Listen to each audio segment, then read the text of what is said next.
Hello, everyone. This is the update for July 2024. It's a little later in the month than the other updates because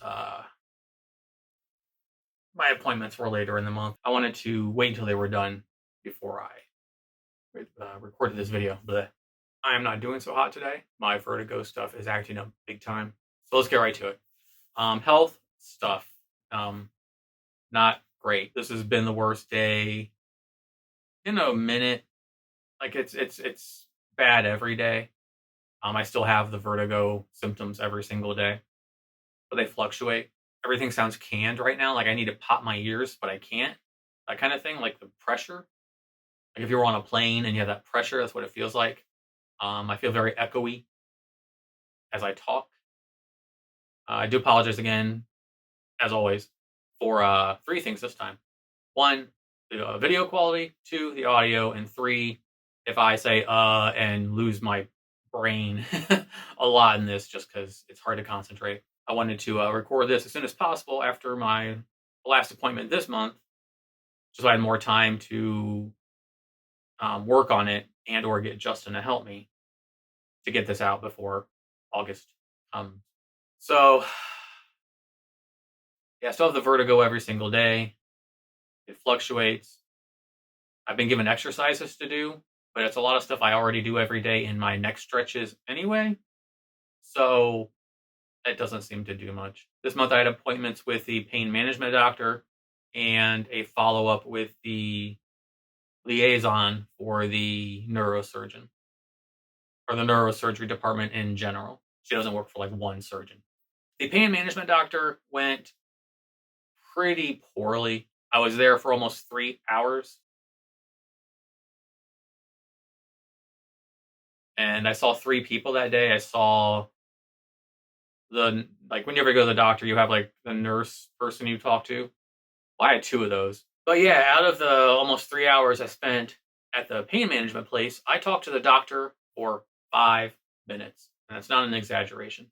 He reminded me of the surgeon who did my hernia surgery, where he talks at you, not to you. And he didn't really listen to anything I said.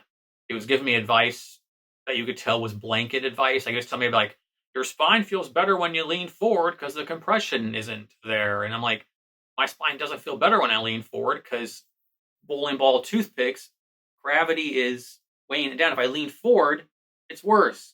It feels more awkward because it's more gravity pulling down on what is holding this together. The people I saw prior, his nurse aides or whatever, they were great. They were really cool. They listened. They were awesome. But then he came in and just like off the bat, like I asked to use the bathroom when he came in because they drug test you there. You to take a piss test, a urine test, and if you test positive for like marijuana or anything, they don't see you. You know, it's their place. It's their prerogative. So they'd been giving me water, so I would do that. But then I went to go take the urine test, and the person who did the urine test wasn't there, so I had to go back to the room. And then the doctor came in. And I was like, "Hey, can I go to the bathroom real quick?" And his response was, "Can you not wait 3 minutes for me to talk to you and then go to the bathroom?" That's A, not an exaggeration, and B, word for word what he said. So yeah, he came in like immediately with some kind of like, And he was just talking at me, and I got maybe 3 to 4 sentences out, and I had to force them in, much like I did when I would have conversations with the hernia doctor. Not the most pleasant experience, and I'm probably not going back. I have a follow-up scheduled for August, but I'm probably going to cancel that. Then I had another appointment this morning with the liaison to the neurosurgeons, and that is a almost 3-hour round trip for us if we take the safe route. And that went well. I have more luck, more favorable experiences with female medical staff than I do with male, which was true back in 2009 and 2012 when I was trying to get help. But she just listens, and you have time to talk, which was the same thing at the pain management place with the nurses' aides or whoever, whatever, I'm not sure what they're called, who listened to me before the doctor came in.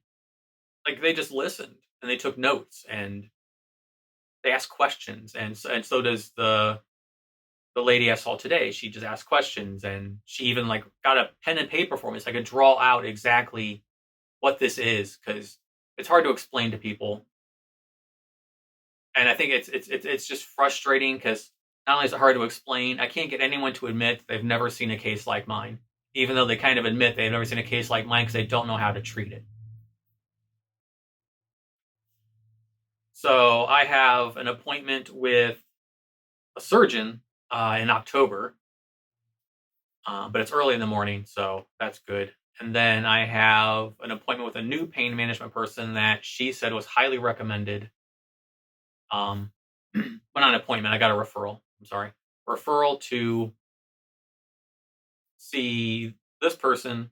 It's another like 2 hour round trip. Everything is so far for me where we live right now. If we didn't have to move, it'd be so much easier. I have a referral for this person, and I just have to wait to get the call to make the appointment for them. Hopefully, it's not all the way in.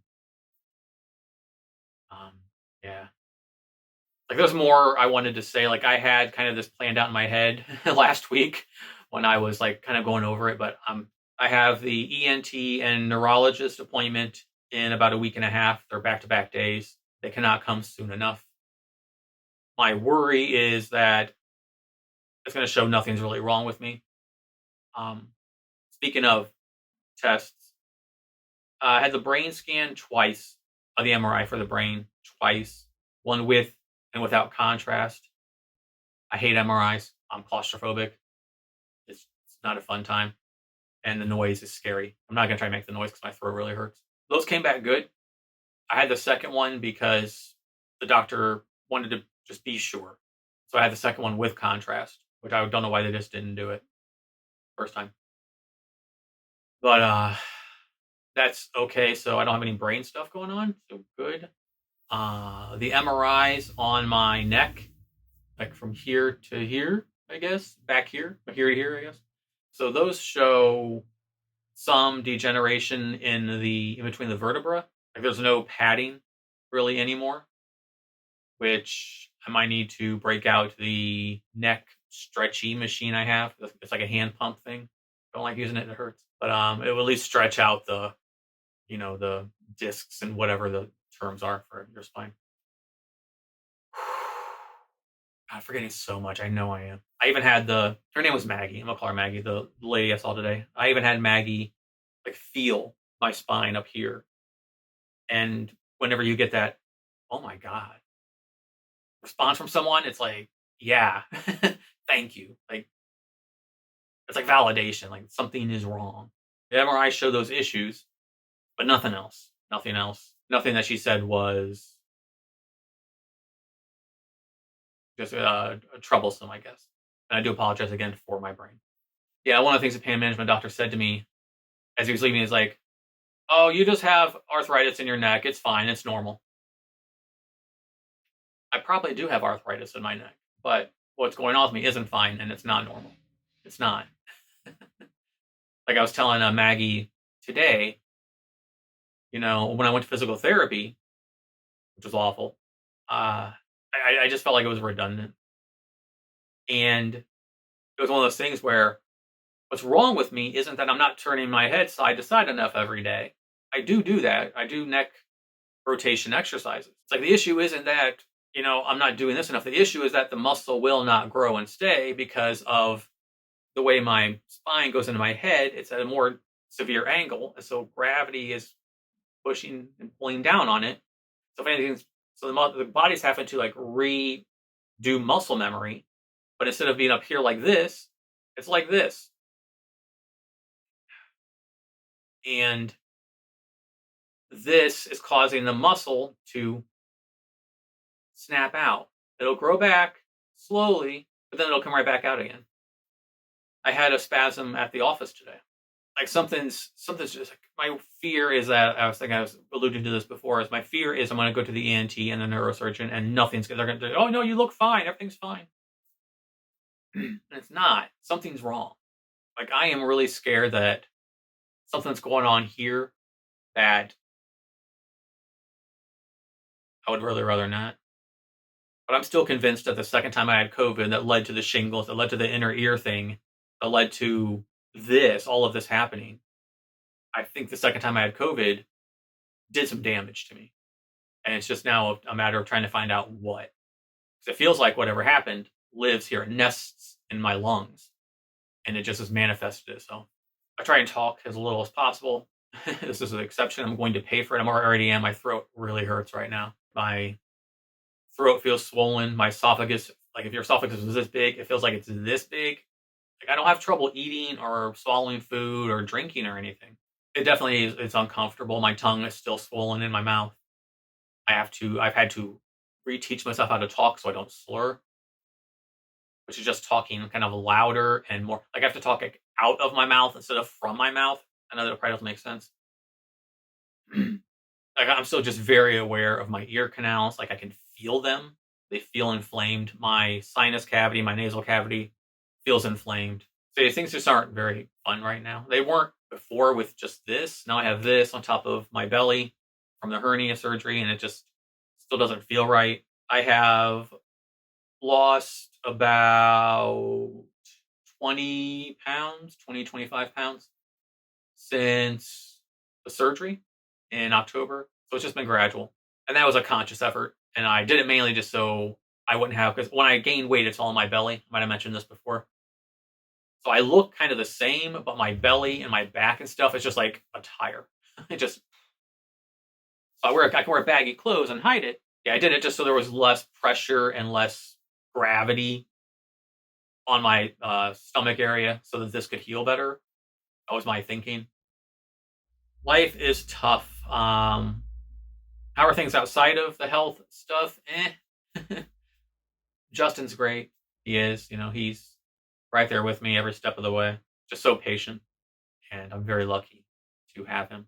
I've been trying to find stuff to do to distract myself from how I feel. I can't edit. I tried again 2 days ago. If we can get this vertigo thing figured out, hopefully sometime in August, I can start editing again. I miss it, and I'd like to do it again. We have not recorded anything new. I don't want to be on camera other than these updates. I've been trying to find video games because they're a good distraction. Usually, historically, I would play World of Warcraft because that's what I played from 2009 to 2019, off and on, to distract myself from how I feel all the time. And that was, pretty good for that. It's hard to play that now just because the flying it really aggravates the vertigo and whatnot. In addition to feeling like crap physically, I feel like crap just as a person, as a boyfriend. I just can't do anything. I'm kind of worthless right now. And it sucks to be stuck. Like I'm just screaming, especially after the pain management doctor, which was just so indicative of how I was treated the first time I tried to get help for this. And my mind was screaming, just give up. Nothing has changed. Just give up. I'm not. But I'm just really worried that anyone else I see is just not going to listen to me. The neurosurgeon and the ENT in about a week and a half, 2 weeks, are they going to listen to me? Is a surgeon in October going to listen to me? Is this pain management doctor, the new one, going to listen to me? I don't know. I've had people share their stories with me, which I've mentioned before, but I've had more people share their stories with me. And I appreciate every single one, They help out a lot more than I think people realize. To know that people might not be going through to know that people may not be going through what I am, because I've never met anyone that is going through this, now with added this and this, but to know that people have gone through their own struggle, and to hear some of the stories of people coming out the other side okay, it's nice to hear. Like people that just didn't give up and kept seeing people and finally found someone that figured it out for them. I'm hoping that my journey to that isn't very long, but this is it's wearing me out. All the car trips, the multi-hour round trips to see people. And like I was telling Maggie this morning, I have to weigh out, is the trip worth what I'm getting out of it? So when I go see her, it's a 3-hour round trip. If we take the safer long way, is that 3-hour round trip worth the visit I'm getting. Whereas the pain doctor was a 2.5 hour round trip and is going to see him worth that 2 to 2.5 hour round trip. And that answer is no. So this other doctor is another 2 hour round trip, but we'll see. There's one here in town, but he's not very highly recommended by anyone. Of course, the one closest is like this. But if the one that's an hour away doesn't work, I will just roll the dice with this other person. And yeah, it's going to look like a lot of injection, burning the nerve surgeries, which is, but Maggie explained why they do it and what the process is, which would have been nice to hear from the pain management guy. She's not a pain management person, but she was giving me the insight that he should have, to give an example. Yeah, and if you are a doctor, just listen to your patients. Just listen to them. Sometimes that's all we want, is to be listened to and heard. And there's a difference between listening to someone and hearing them. Might not sound like it, but there is. It's nice when both happen. Starting to get overheated. So that is the update for July. More stuff's coming. I hope that we get the vertigo and stuff figured out in August. I can't talk. In August, my throat is starting to go.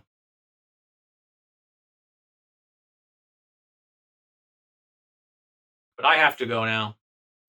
My throat really, really hurts. And yeah, I want to say thank you to everyone who's sticking around and waiting patiently for the next stuff. Once I get this taken care of, knock on wood that it is easy and not a hassle and nothing scary, I'm jumping right back into editing once I can focus and not feel like I am constantly hungover. That's what I feel. I feel like I'm hungover all the time, just without the nausea. I'm not nauseous at all. I just have the head like you're on a boat, seasick feeling all the time. And today is just has the extra dizzy factor, which comes and goes. Unfortunately, it happened today when I wanted to record this for you. Thank you for your patience. Seriously, thank you for the stories. They really do help. And as always, to the patrons that are still there, still here, still sticking around, thank you so much.